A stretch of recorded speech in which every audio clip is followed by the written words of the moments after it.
Welcome back to another Spirit Island video. In this video, I'm going to be continuing my series on Is This Spirit For You? This time focusing on Shroud of Silent Mist. The setup is going to be two presents on your starting board, one in the highest number wetland and one in the highest number mountain. Playstyle states, constantly shifting and moving its presence around the board, hurt more than most by presence loss due to its desire to surround and envelop the invaders, can slowly clear the most built up of lands, but its real strength is the free fear from slow and silent death. Extremely limited energy income, but can stretch to major powers if it manages to gather enough energy from its special rule.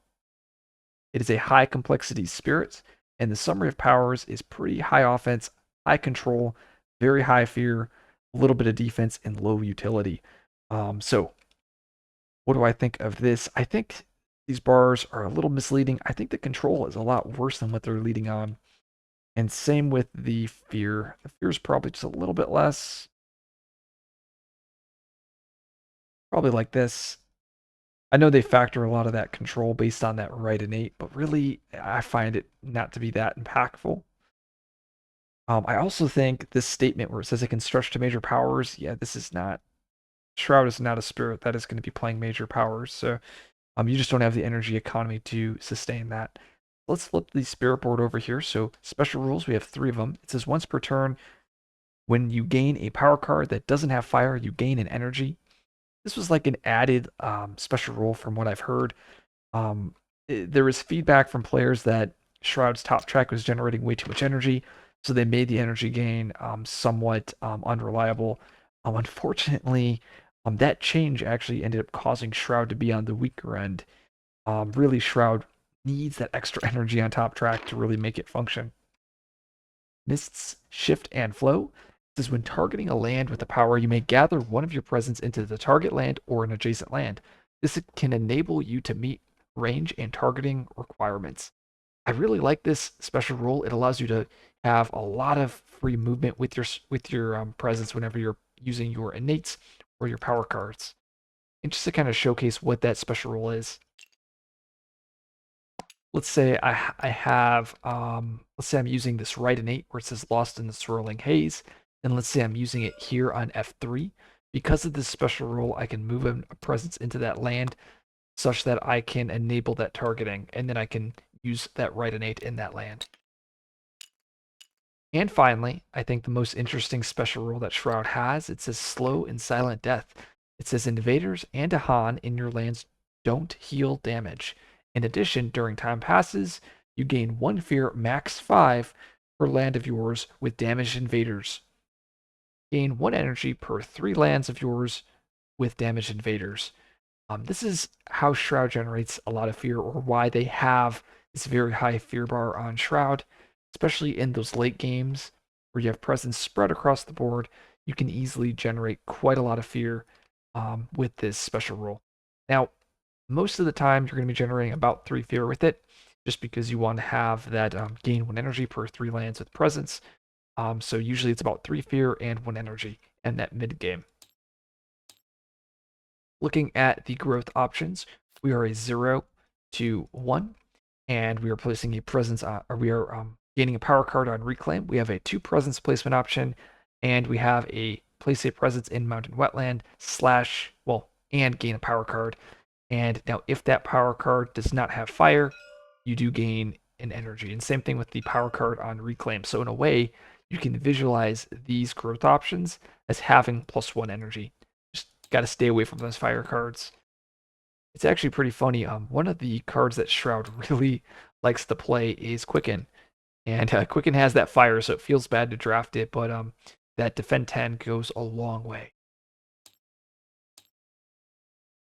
Well, also it has that split up one more time. It also has that building damage ability that allows you to damage a lot of buildings in the fast.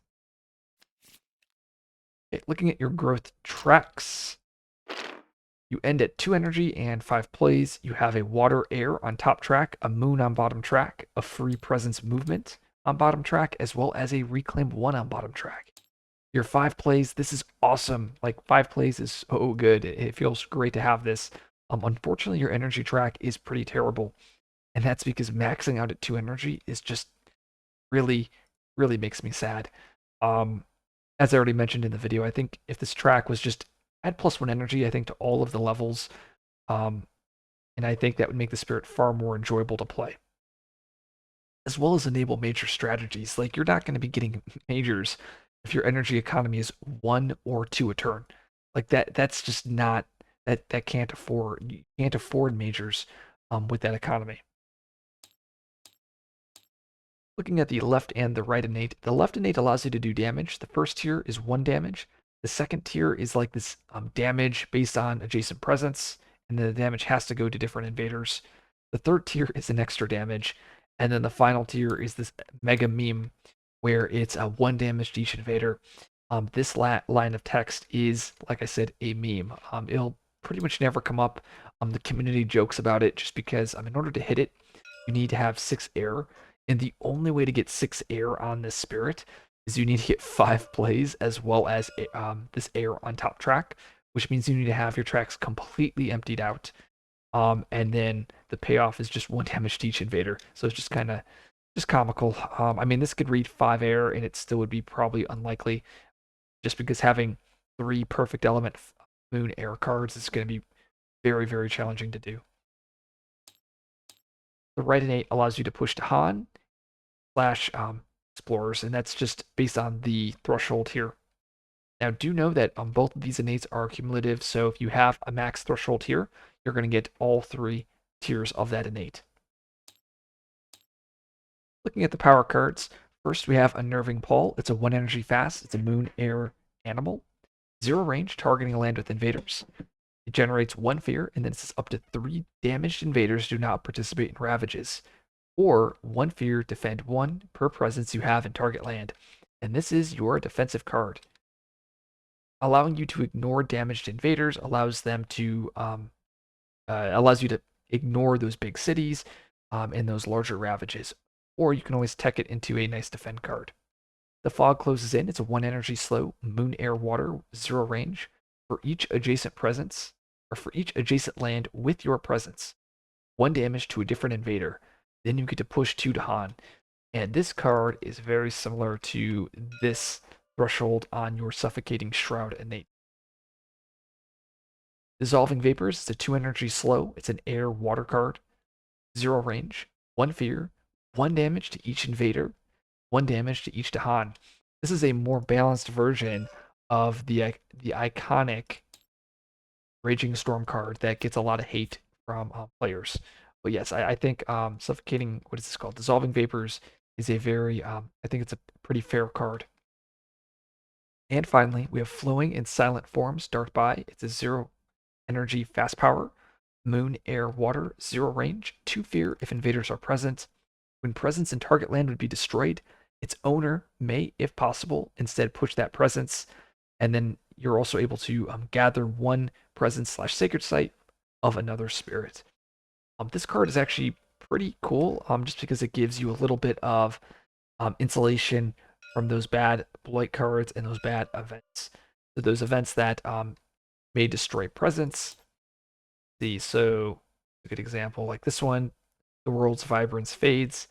You can destroy 2 presence such that you would ignore this bad blighted effect. But if Shroud has flowing in that land, well, the presence don't get destroyed, they just get pushed.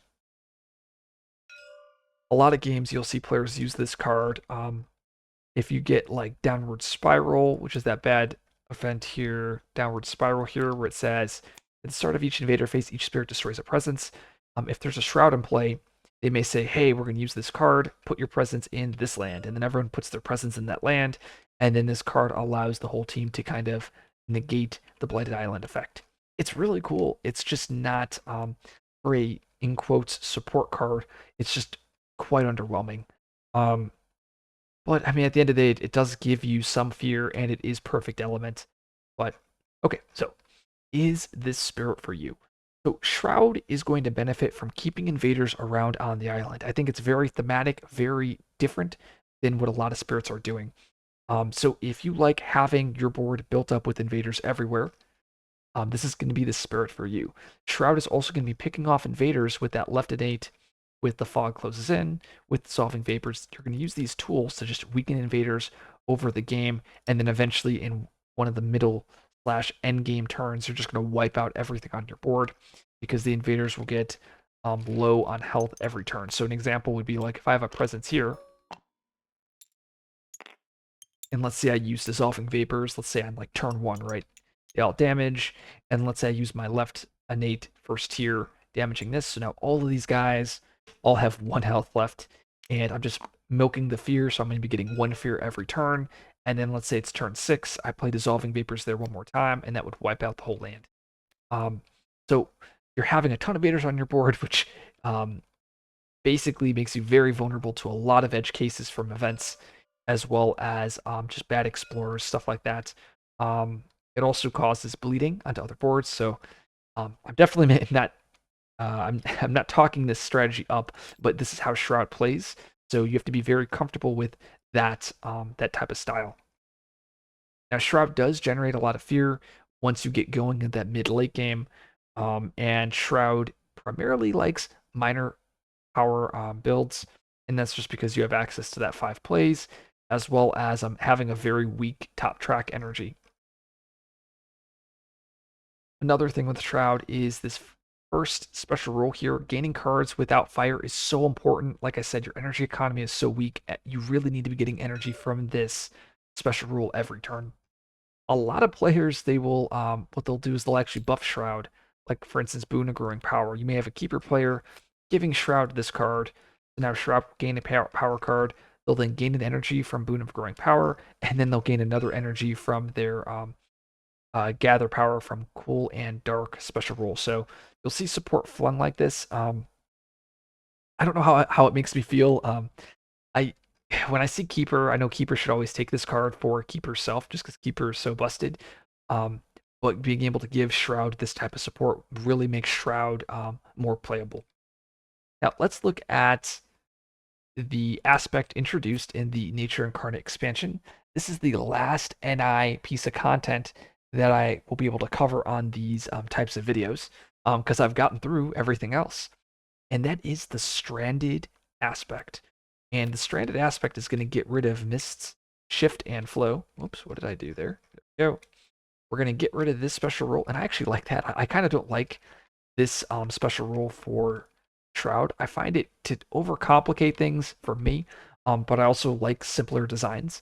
The Shroud, so Stranded, it gets rid of that. It says up to twice during the fast phase and up to twice during the slow phase, push 1 of your presence. So you basically get 2 presence movements in the fast and 2 presence movements in the slow. So pretty much this is a strict buff compared to base Shroud. Like, because you're also so on top of that, you also get once each fast phase isolate 1 of your lands. So you get a free isolate every turn, and you get 4 presence movements. So the only reason why you may want to play base Shroud is if you envision yourself needing a 5th presence movement in a turn, which just doesn't happen. So really, you just get the upside of having that free isolate. Other than that, Stranded plays just like base Shroud. If you like base Shroud, you're going to love Stranded. If you like this video, like, subscribe for more content. I will see you guys in the next video.